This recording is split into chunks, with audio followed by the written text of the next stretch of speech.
Thank you very much, Dr. Balhoff, for that introduction. It's my pleasure to be able to speak to you all today. I do appreciate everyone joining in the webinar. I'm going to talk about data analytics and machine learning for subsurface engineering and geoscience. Now, I should acknowledge the fact that I am an associate professor at the University of Texas at Austin. I am appointed within the Hildebrand Department of Petroleum and Geosystems Engineering, the Department of Geologic Sciences, and the Bureau of Economic Geology in the Jackson School of Geosciences. I'm also the principal investigator of energy analytics and a core faculty for the Machine Learning Laboratory in the College of Natural Sciences, and I am the associate director of the Center for Subsurface Energy and the Environment in the Cockrell School of Engineering.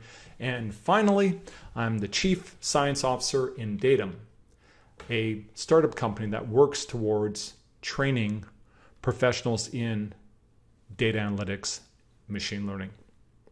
I would like to start with some acknowledgements.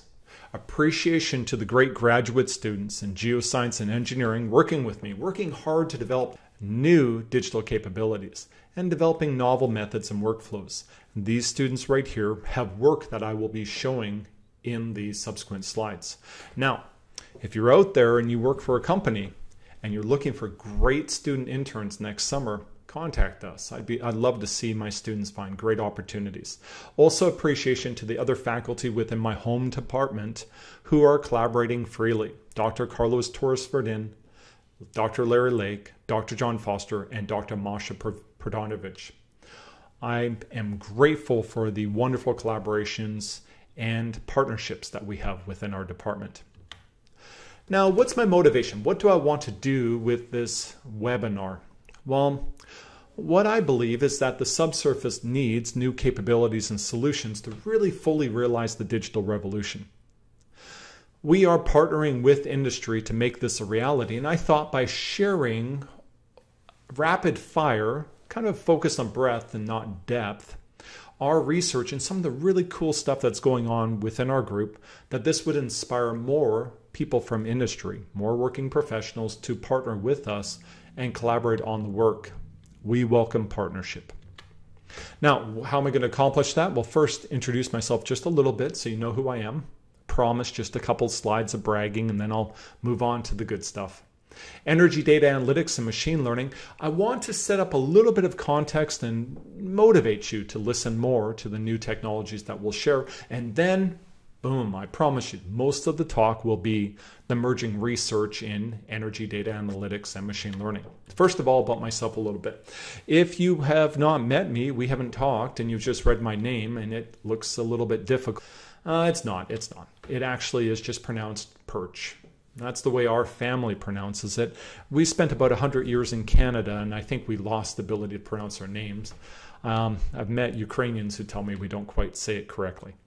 I have practical experience. I've only been a professor for about 3 years, and so I have many years of experience consulting, teaching, and working with industry on the practice and R&D within spatial data analytics, statistics, and so forth. My background, I really am excited to teach and to share knowledge. That was a big driver for me to be able to come to the University of Texas at Austin and be a professor. I really enjoy that a lot. But I still teach and consult in industry as much as possible. I think something like 20 separate companies last year alone. I'm constantly teaching and sharing with working professionals. I'm also very active in outreach, social media, and professional organizations. I share a lot of great content to support working professionals who want to gain new skills to learn in the digital transformation. And so check it out. Every single one of my University of Texas at Austin lectures are on my YouTube channel. And all of the well-documented workflows are available so that you can follow along. You can go to GitHub, download it, synthetic data, try everything out, get experiential learning. As we say, put some fingers to keys. That's the best way to learn new digital technologies. Check it out. See if it can help you. I hear great feedback from many working professionals. Every company I go to, there are people using this content, and I appreciate it. And I really appreciate hearing back. My team, I currently have 12 PhD students that I supervise and co-supervise. I have a brand new consortium. I'll more on that in just one slide. And of course, the Freshman Research Initiative and Ventures Program all give me access to a large number of students. Plus, I even do quite a bit of research with undergraduates on special projects. Right now, I'd like to acknowledge the direct consortium. Much of the research that I'm going to show in the subsequent slides was developed, supported by the direct consortium. I want to acknowledge my co-PI, Dr. John Foster, and 2 other collaborating professors within the consortium who have been fantastic, Dr. Carlos Torres-Verdin and Dr. Eric Van Oort. I think we have a great integrated team covering geoscience, reservoir engineering, the physics, the petrophysics, the geophysics, and geomechanical aspects of the subsurface. Oh, along with, I missed, geostatistics, data analytics, and machine learning. The goals of the consortium include developing novel technologies, practical workflows, demonstrations, documentation to enable subsurface data analytics and machine learning. We are truly focused on supporting our partner companies with learning and adopting new digital technologies. And it's going quite well. You'll see a lot of great work here. So appreciation to all of the supporters for our consortium. Let me go ahead and set things up a little bit. I'm going to talk about energy data analytics and machine learning. Spoiler alert, I'm going to say it's unique. We have a unique problem. We need unique tools. Let's get into it. If nobody has welcomed you to the 4th paradigm of scientific discovery, let me be the first to say so. Welcome to the 4th paradigm. The first paradigm, well, we've had that for a long time. Experiments to understand the natural world around us. The Egyptians and before were doing that. The second paradigm is theoretical science.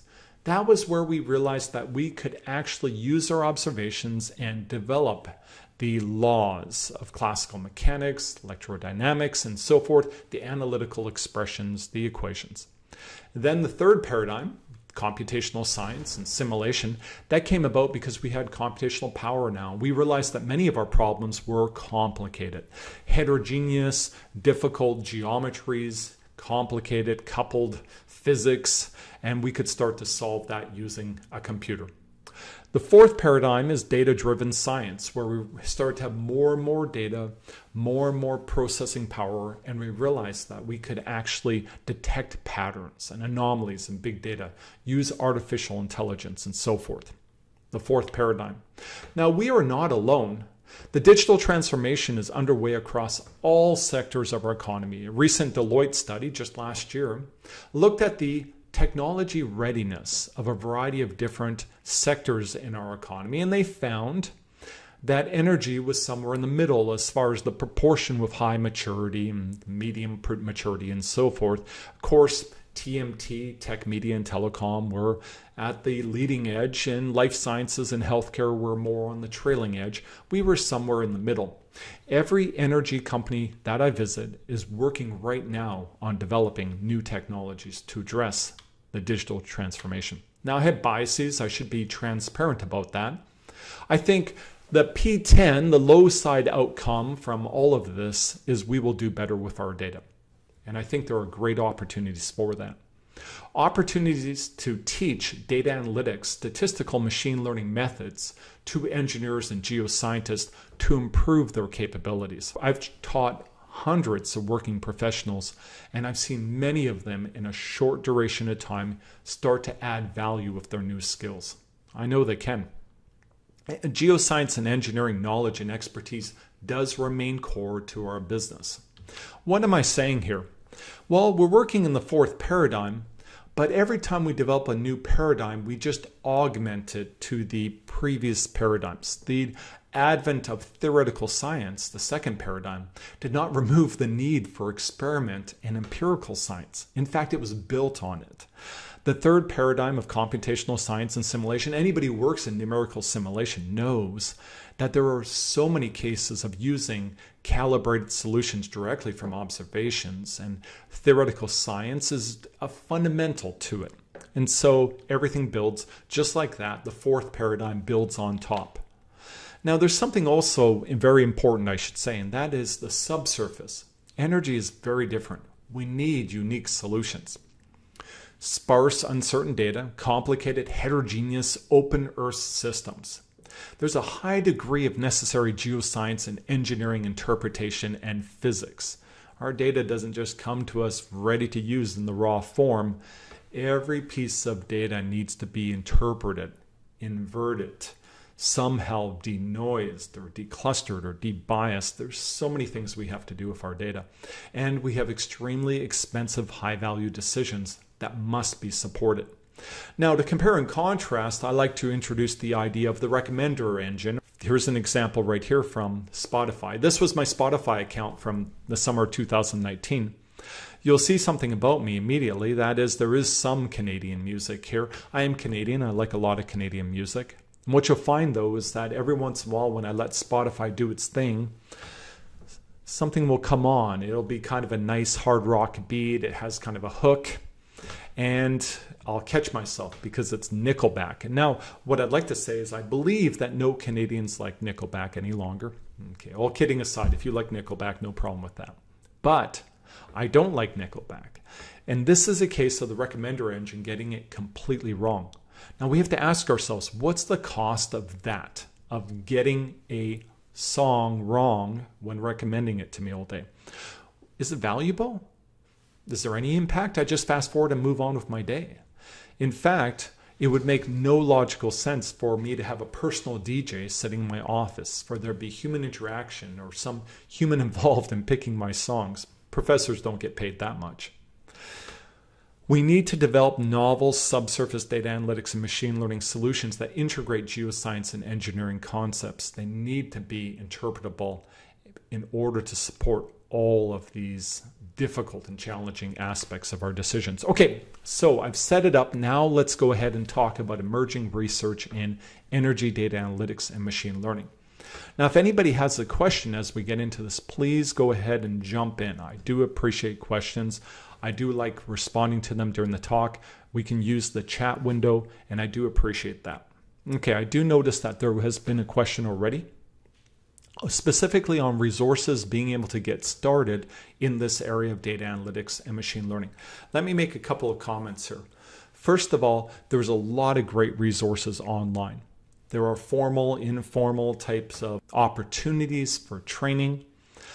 I myself, I share all of my lectures online. I have many working professionals who do follow my lectures and comment on them. And I've been told that they are accessible to engineers and geoscientists. All right, let's go ahead. Let's talk about emerging research. Machine learning to assist with data interpretation. This is critical. Convolutional neural networks offer great opportunities to work with image data. They integrate patterns across multiple scales and provide a dimensionality reduction with new insights and powerful methodologies to detect signals in our images. When we gather information from well logs and image logs, there's great opportunities to use these convolutional neural nets to extract patterns. We think specifically there's an opportunity to offer or augment with new constraints, specifically depositional environmental patterns. The geosciences is full of great interpretations of the types of patterns you'd expect to see in one dimension on a profile, a vertical line through the subsurface. For a variety of depositional settings, we know that there'll be patterns like this, fining up, that there may be some type of cycling. There may be these types of patterns right here where we see kind of a coarsening up and so forth. There are many types of patterns we can detect. We can train convolutional neural networks working with great interpretations and examples of these patterns. In addition, we can correlate the logs and the petrophysical properties in space in order to provide a more reliable prediction. We've been working on this technology, and I should acknowledge the student Wen Pan, Carlos Torres Verdin, the professor, and myself. And what we've noticed has been an incredible opportunity.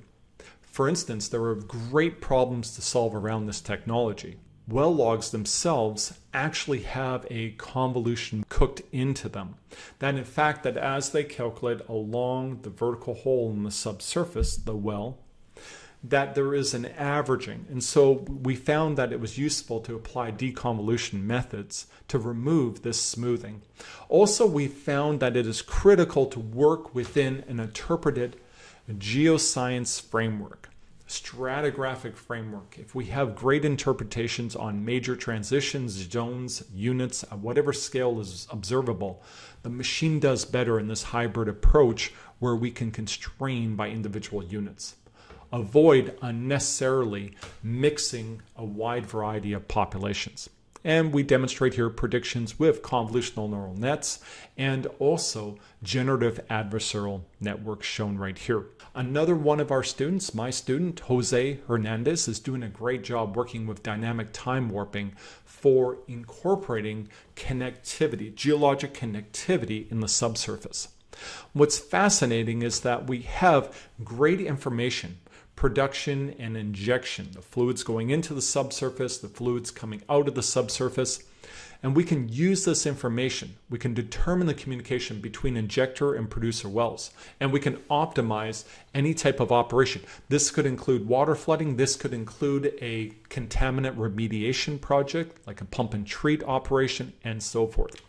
What we found is that we can incorporate physics into the dynamic time warping. The objective is to, in a temporal sense, align the input signal with the output signal, understanding the physics. The common methodology of dynamic time warping involves the calculation of a cumulative cost matrix and finding an optimum warping path through that matrix.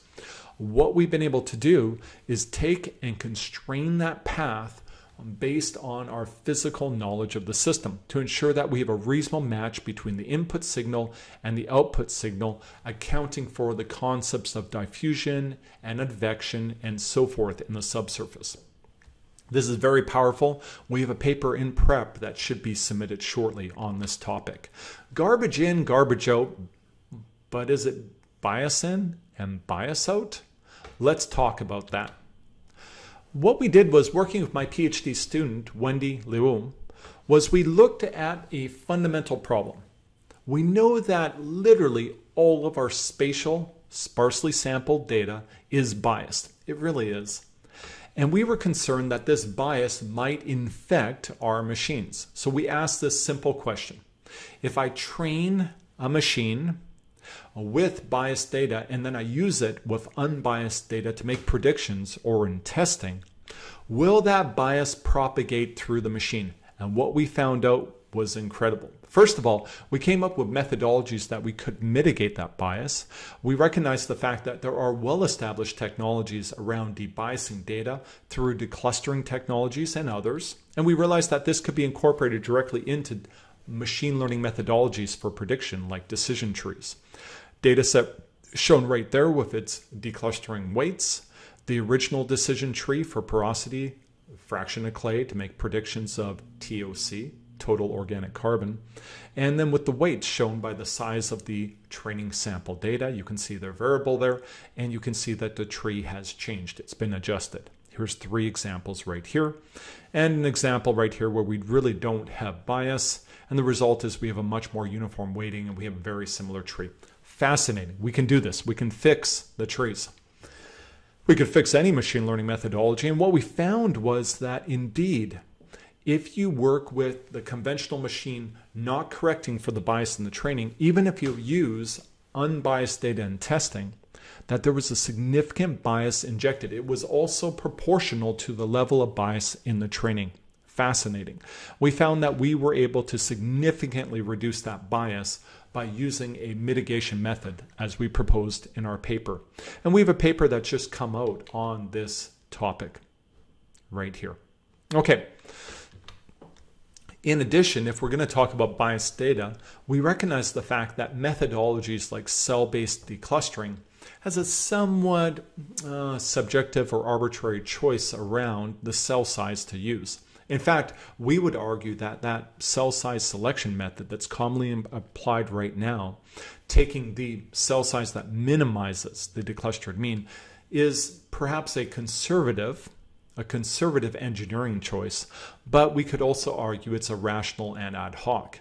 we thought there might be a way that we can use spatial statistics to come up with a more robust assessment of the optimum cell size. My student Mabadeje actually did a great job in looking at a variety of different types of spatial statistics, nearest neighbor, Ripley K, and so forth, and found we could in fact make an improvement on the cell size method, reduce the error overall, and we provide a more rational choice for the cell size, something that can be better interrogated and understood. Anomalies are impactful. What about spatial anomalies? How do we work with those? Going back to Wendy Luo, what we did is we asked the question, can we develop a new way that we can find spatial anomalies in the subsurface? And we sat back and we thought about it, and we thought, we develop already lots of spatial models. We use the semi-barogram to calculate spatial continuity in a stationary manner over the entire area of interest. What if we take that model of spatial continuity, and after transformation to Gaussian space, we can go ahead and calculate for any offset, distance and direction as shown here, what we would expect for the PDF, the bivariate PDF of values at the tail location and values at the head location shown right here. And of course, this will vary with the degree of spatial continuity or correlation over distance. And then what we can do is we can take the actual observation and place it on the PDF, and quite straightforward for us to calculate effectively a symmetric probability interval around that. And in fact, it could be seen as the probability of having a more extreme or less likely combination of values. And we can do that and we can plot it. We can identify all pairs of data within our data set. And for all of those pairs, we can calculate this probability value, probability of having something even more extreme, and we can plot it. And this provides a very powerful tool to identify individual sample data that seem to be misplaced. Something's going on. This is very powerful because we need to detect these outliers, these spatial anomalies, as locations to focus professional time. And when we have large groups of wells that appear to have a low probability, then we can go ahead, when we have groups of wells that appear to have a low probability of even a more extreme result, we can say that maybe we have something changing here. The subsurface is different here. This is a different region. We need to treat the whole subset separately. This is powerful to support our predictive models. Spatial feature engineering to integrate scale and heterogeneity. Working once again with Wendy Luo, we were looking at the problem of, can we come up with an engineered feature to use as a predictor feature for machine learning that accounts for the fundamental problem in the subsurface of, we have drilled a long horizontal well, there's a region of influence around the well, a drainage region that'll expand over time. Can we go ahead and come up with one number that summarizes heterogeneity or homogeneity across that volume? We need it to count for the scale, and we need it to count for spatial continuity of the subsurface, primary directions of continuity, anisotropy, and so forth. We extended the idea of dispersion variance, and what we found was when we calculate the dispersion variance for a wide number of wells in the subsurface, and we classified by high and low, what was amazing was that we found when we plotted the means over time and we plotted the confidence intervals in the mean, we found there was significant difference between wells with low and high dispersion variance. And so this is very, very powerful, a very powerful prediction tool that can be used as a new engineered feature that will improve the prediction of our machine learning models.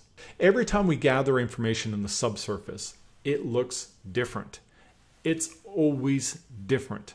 And the problem is often we're caught assuming that it is meaningful, it's significant, the difference is significance. What we did is we extended the idea of statistical significance to geostatistical significance. My PhD student, Jose Salazar, and of course Dr. Larry Lake and myself worked on this topic. Can we come up with a new measure of geostatistical significance? And it's very powerful.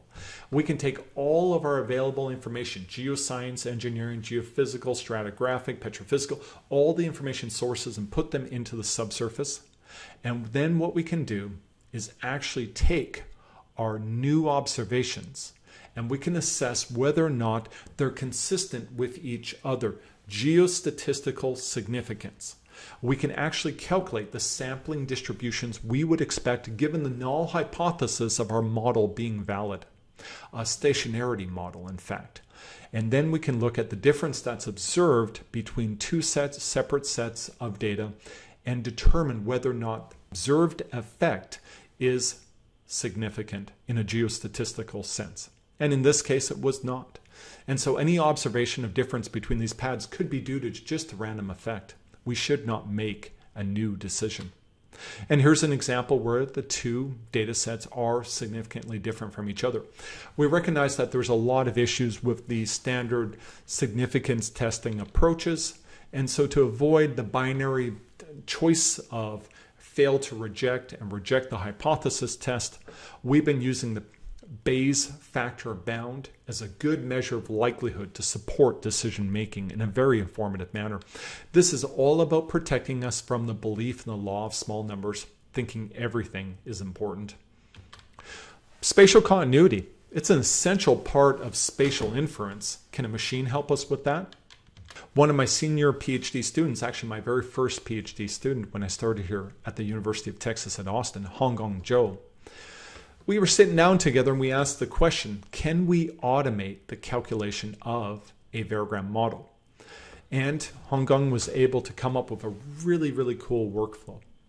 We were able to go ahead and work with a wide variety of data sets, train a convolutional neural net.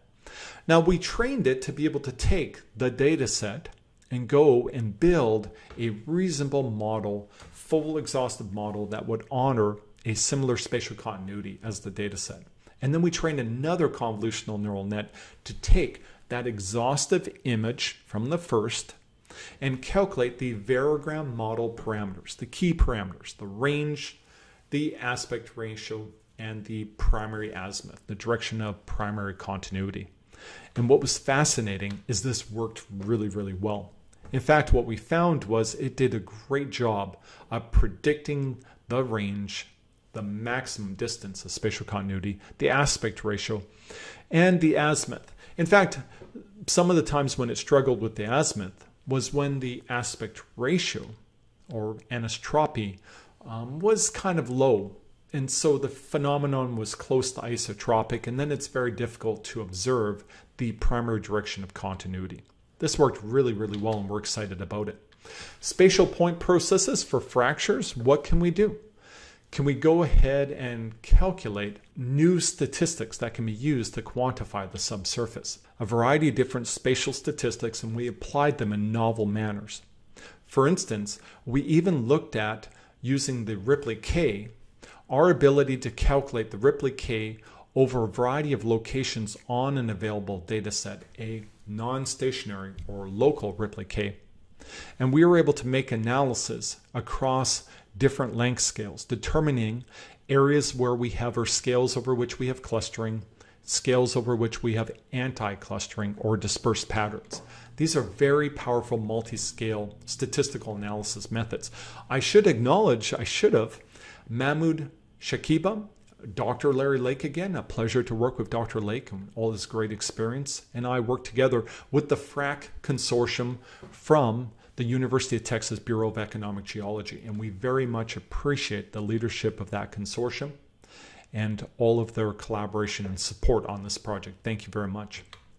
Now, this is very powerful because what we can do is we can take these statistics and we can make synthetic data sets to expand and improve our ability to conduct analysis, understand the impact of different fracture patterns, and so forth.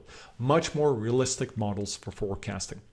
In addition, anyone who works in fractures knows that there is a major issue with gaps in the data, missing scales, in fact. What we can do with these statistics is we can interpolate and fill in the gaps when we're missing parts of our data set. I also want to mention, since we're talking about spatial data analytics, the work by Jack Yushen Shao, Alexandros Savardis, and Peter Hennings and myself on the spatial causal inference with raster-based methods in the subsurface. We're working in the area of induced seismicity, water injection, and I want to acknowledge that this was a partnership, once again, with the Bureau of Economic Geology, TextNet, and CISR, and we do appreciate the great support for this collaborative research. We're looking at a wide variety of methodologies to do spatial data analytics, including raster-based methodologies. We're able to look at a variety of different scales with our spatial point data and make inferences with regard to local probabilities. We applied a variety of probability methods to try to work out likelihoods, Fisher exact p-values being one of them shown right here. And from this, we're able to come up with new understandings of these important subsurface data sets. Modeling with machine learning requires good training models. How are we going to make those models? On my team, a couple of my PhD students, specifically Hongong Zhou and Wen Pan, have worked really hard at making exceptional subsurface models. Efficient, low parametric representations where we can generate multiple models, thousands of models within minutes, and conduct our studies. Here's work by Hongong Zhou. He developed these rule-based deep water lobe models. And what's fascinating about them is not only are they very efficient, but he's actually been able to calibrate them to natural settings. Here's an example where he tuned his model parameter, the compensational exponent, with compensation index from the original publication from Kyle Straub and others, which was based on observations from natural settings, so we can ensure that our models are a good match. These are example models shown right here, where we simulated with the rules-based methodology the bounding surfaces and a resulting cross-section shown right here. What's fascinating is if you're going to build a lot of these realistic models, this is a great opportunity to understand what features matter, flow relevance studies.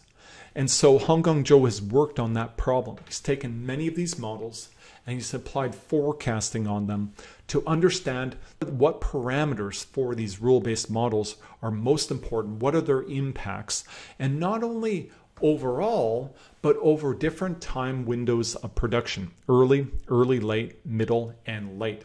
And what's very cool is we can see, in fact, that over longer time scales, we're concerned with larger scales. It's like stacking pattern, compensational index, starts to become more important, more impactful, and so forth. Fascinating, very cool stuff. This also helps us know when we're building machine learning based subsurface models, what are the specific features or patterns that we really need to get into our models. So this is very, very powerful. All right, subsurface heterogeneity models by machine learning. I did promise that we would cover this, and finally I'm here. We'll talk about how we build subsurface models with machine learning. I'll start with the work from Hongong Zhou, and then I'll show work by Wen Pan. Hongong Zhou and I have been working on using deep convolutional generative adversarial networks to build subsurface models. We've augmented it with image in-painting, specifically to get precise conditioning of the models. Exactly a good reproduction of well information. We've been looking at using image-to-image translation methodologies so that we can account for larger scale frameworks, and we've been doing dynamic data integration with GANs, generative adversarial networks, and ensemble Kalman filtering. Now, what's really cool about our work is that not only are we working to incorporate all of this information, but we're very careful to ensure that when we build the models that we honor the space of uncertainty that we expect in the subsurface. And so what we've done is we've shown an example right here where we're training with a generative adversarial network our model, and it gets better and better, closer and closer match to our training information as we go. And what you'll see is that we've taken many of these models, the rule-based models, and we've taken many of our machine learning-based models, and we used multidimensional scaling to project them into a low-dimensional space. And we can see that as we train, our machine learning models start to approach, overlap, and cover the entire space of uncertainty of the training data set. We have great coverage. We're not missing critical features as far as we can see. Now, I want to just comment on each of the three aspects that I just mentioned. The well data, we have precise conditioning using the image in-painting methodologies where we mask the model around the hard data. We put the hard data into the model and we use the in-painting to correct the model locally and ensure that we have a consistent model that honors that conditioning data and also the context of the model, the heterogeneities in the model.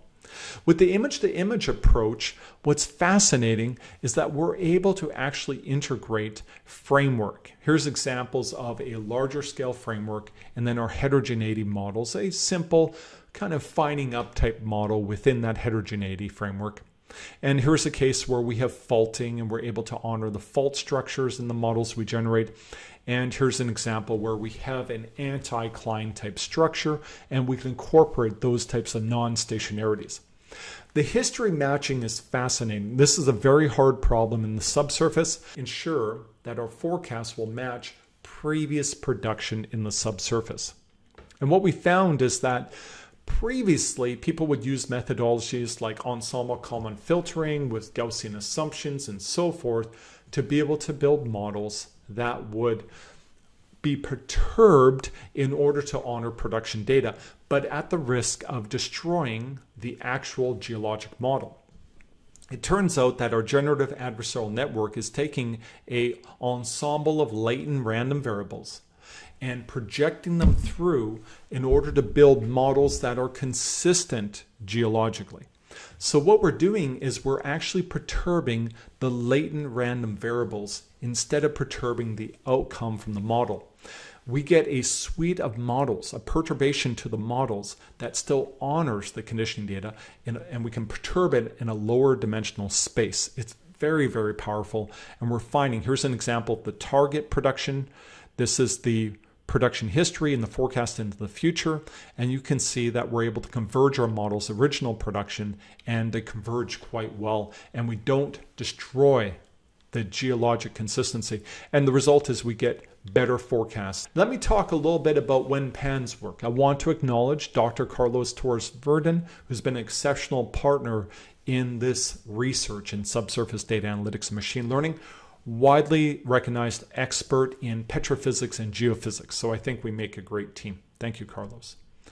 And so WinPan, a jointly supervised student, PhD student we've been working with, has been making great progress in the image-to-image translation problem, Pyrcz to Pyrcz. He's even gone as far as developing a brand new methodology, Stochastic Pyrcz to Pyrcz. Now, what's fascinating about this is that we're able to build models that start to span a reasonable space of uncertainty. And we're able to map to a lower dimensional space, which is very powerful. It allows us to do all kinds of great things when it comes to integrating information. Let me show some of these models and how powerful they are. I think these are great. I like showing these off, to be honest. Any geoscientist who's watching right now will recognize right here that this is a confined fluvial type of setting where we have a lot of these meander loops, cutoffs, and so forth. And these are the realizations from our machine.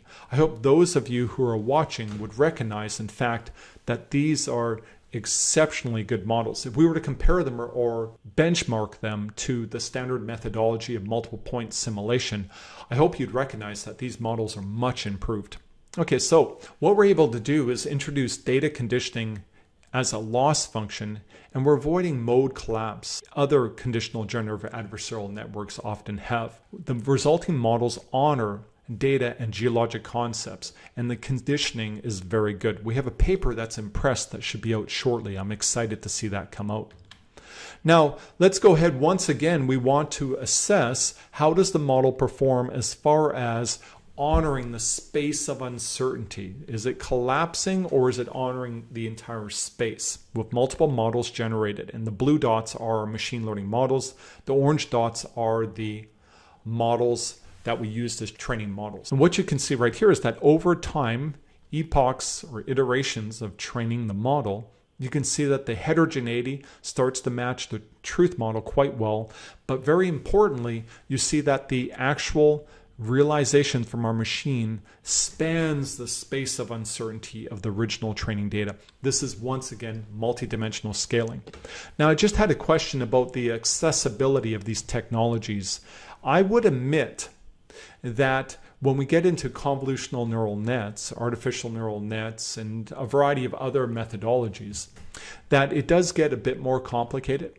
But I do know from my experience of teaching hundreds of working professionals and a lot of students that we can make these technologies accessible to geoscientists and engineers. In fact, I am an advocate for low complexity modeling, for using methodologies that are quite straightforward because we've improved interpretability. In fact, random forests, decision trees, even gradient boosting are quite easy to understand and have excellent diagnostics. We don't necessarily have to jump to complexity.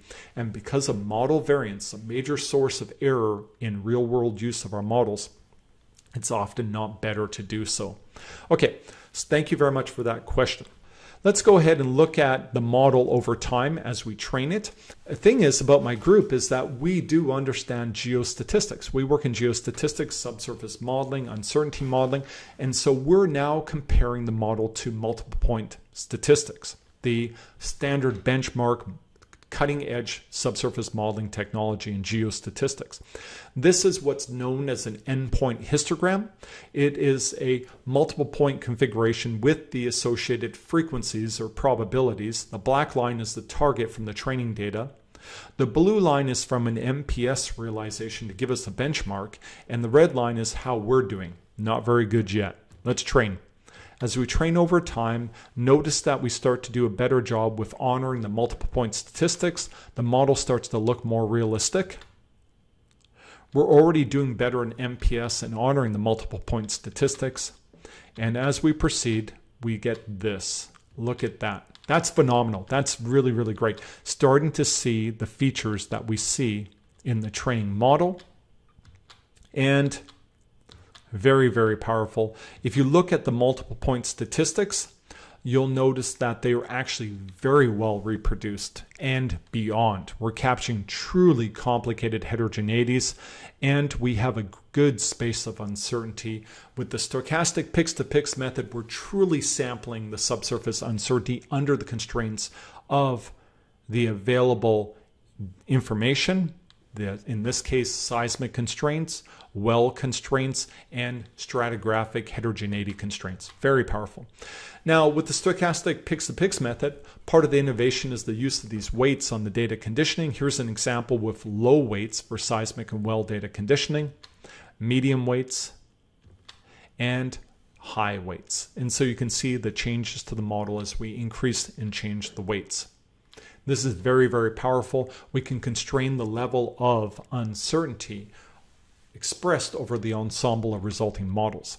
Now, because we work in the area of geostatistics and reservoir modeling, we don't just build models and say they look good and we're done. We do real tests of the model. Anyone who's read the work from Lowenthal and others on minimum acceptance criteria would recognize this idea of testing the models to make sure that they're a good model to use. And so first of all, we check the single point, the histograms. We check the 2-point, the multiple point statistics. This is an endpoint histogram shown right here for a simple 4-point template.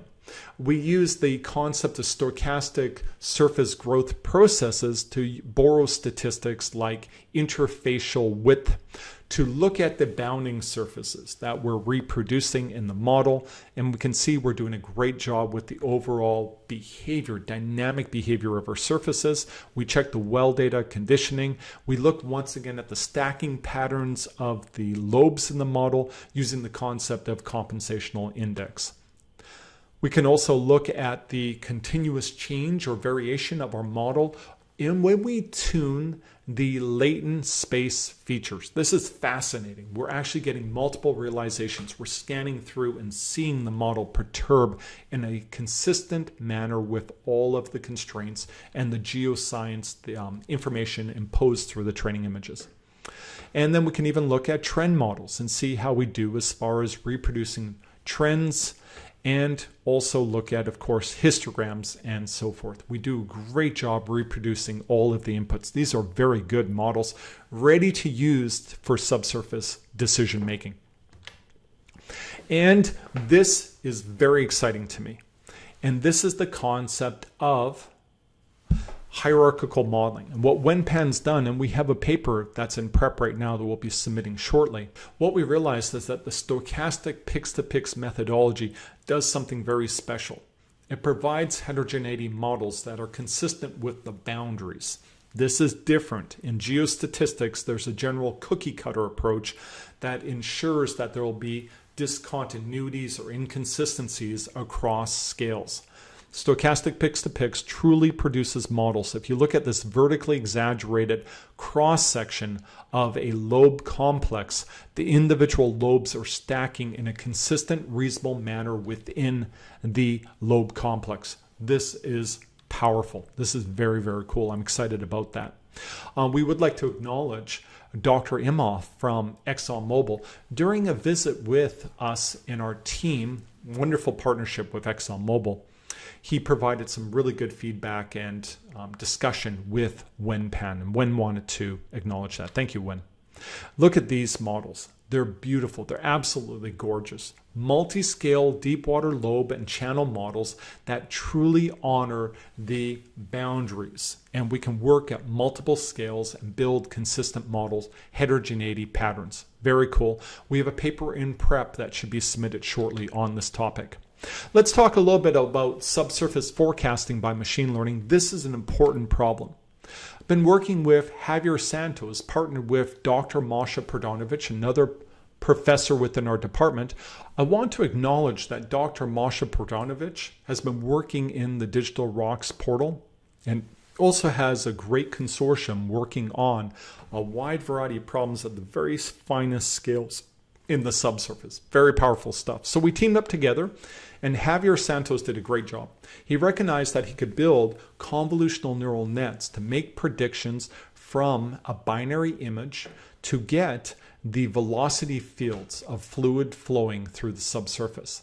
Now, this is incredibly powerful because to calculate this would usually require lattice-Boltzmann, or another type of numerical solution. It would require a long calculation on a large cluster. And we can do this in a split second with a very high degree of precision at very fine scales. Now, what we realized was that we weren't doing a very good job when we just used the binary image. This is a simple sphere grain pack model. It is a 2 centimeter by 2 centimeter model. These are the very small scales. And when we tried to make predictions with that model, they weren't great. But we realized that we could engineer a variety of features that can be calculated very quickly, and that they would provide multi-scale information to improve the prediction. We know that there's a relationship between distance away from the grain surfaces and velocity. We could incorporate that. We know that tortuosity mattered. We could get that with time of flight, very vast calculation. Now, we recognize, though, that what happened was individual features, because of their strong signals with velocity, would dominate. And so we developed a novel architecture for our convolutional neural net, a multi-headed architecture in which we processed and worked with each of our individual engineered features separately and integrated them again as we continue to expand back out our convolution layers. Okay, so this is quite powerful. It works quite well. In fact, it generalizes, and that I love. In fact, we could train it on these simple sphere pack examples at multiple scales. And what would actually happen is we could then test it on real rock examples with complicated angular, grains, cement in between the grains, and the result was we still get a very accurate model for the velocity profile. This is working quite well. In fact, we've even gone a bit further, looking at opportunities to improve the training and the development of the models. What we're doing is we're using the concept of active learning. We're working with multiple models, identifying locations within our training data in which we have disagreement between the models, and we're using that to on the fly simulate, get new training information, and impose that into the models to improve the solutions. I also want to acknowledge another one of my PhD students, Eduardo Maldonado, and has been working with me on the general area of can we use convolutional neural nets for surrogate modeling in the subsurface. We want to build very fast proxies for flow simulation, and so he's been developing new methodologies to build these surrogate models and testing their ability to generalize for a variety of real-world settings, making predictions, stepping forward in time of the saturations and the pressure fields with great accuracy. It's working quite well. What we found was a very powerful concept that helped us was working with the concept of dimensionless time in order to do a better job relating the changes in saturation and pressure with time over production in the subsurface. We need a good uncertainty model. Going back to Eduardo Maldonado, what we're able to do was we were able to build these models for a flow surrogate model, but we would build multiple realizations. We were using dropouts in our convolutional neural nets, so we would get multiple estimates or realizations, and we want to make sure they were a reasonable space of uncertainty. And so what we're able to do was to tune the number of dropouts or dropout frequencies such that we honor the appropriate uncertainty model. We're using the concept of the accuracy plot from the original paper from Dr. Clayton Deutsch, my PhD advisor, written back in 1996. Great work, great contribution from Dr. Deutsch. All right, so the whole idea of getting a better uncertainty model because uncertainty matters to us. Let me make some concluding remarks. We are working on unique solutions for subsurface data analytics and machine learning. We want to develop new capabilities. We want to add value. We want to ensure that these methodologies get adopted within our community. We want efficiency and automation. I love saying this. Geoscientists do more geoscience. Engineers do more engineering. Very powerful. And they are able to they're able to see more with the data. They can maximize the value of data, find new patterns, focus their professional time on what really matters. Assistant modeling.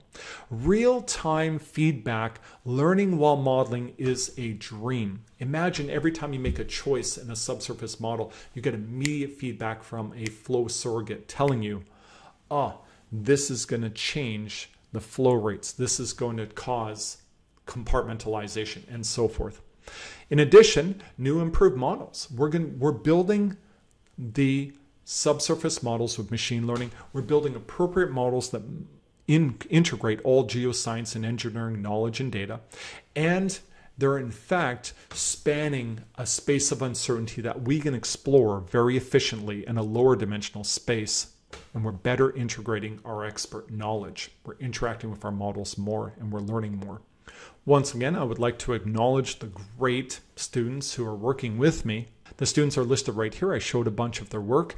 If you're interested in internship opportunities, hey, reach out to us. I'd be happy to discuss. Also, appreciation to the other faculty who are partnering and working on this research, specifically Dr. Carlos Torres-Verdin, Dr. Larry Lake, Dr. John Foster, and Dr. Masha Pradanovic. We are happy to discuss collaboration and partnerships for sure. Reach out to these exceptional faculty within my department, all working on critical hybrid engineering, geoscience, data science problems. We're changing the way the subsurface gets modeled and how we make decisions for development of resources in the subsurface. Now, there's a couple of questions that have come in. I want to address them. Once again, there's a question about accessibility of these topics. My comment would be this. Black box use of models is dangerous. I do encourage people who are working in machine learning to build from a fundamental foundation of probability and mathematics and statistics and so forth to truly understand how these machines are working. At the same time, what I've seen is that engineers and geoscientists often have a lot of these abilities and skills.